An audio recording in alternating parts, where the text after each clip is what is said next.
নমস্কার, শ্রীমতীর ডায়েরিতে আপনাদের স্বাগত। আজ খুব সহজ একটি রেসিপি নিয়ে এসেছি, লাউ দিয়ে মুগ ডাল। প্রথমে লাউগুলো কেটে নিয়েছি। এবার কড়াইয়ে তেল গরম হয়ে এলে জিরা, তেজপাতা আর শুকনো লঙ্কা ফোড়ন দিয়ে দেব। একটু হলুদ দিলাম, সাথে ধুয়ে রাখা মুগ ডালটা দিয়ে দেব।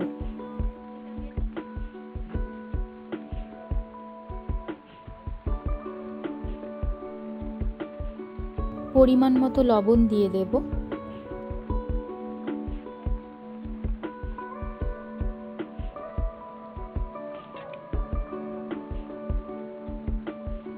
ডালের ফেনাটা ফেলে দেব।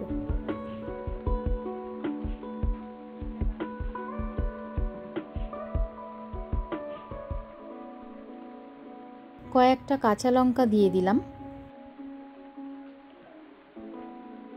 এবার 3 থেকে 4টে সিটি অবধি অপেক্ষা করব।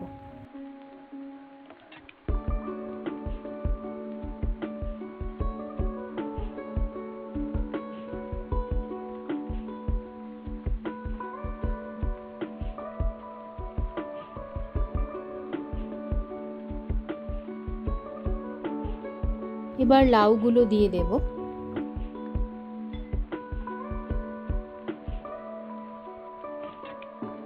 এবার প্রেসার কুকারটি ঢেকে আরও 2টো সিটির জন্য বসিয়ে দিয়েছি।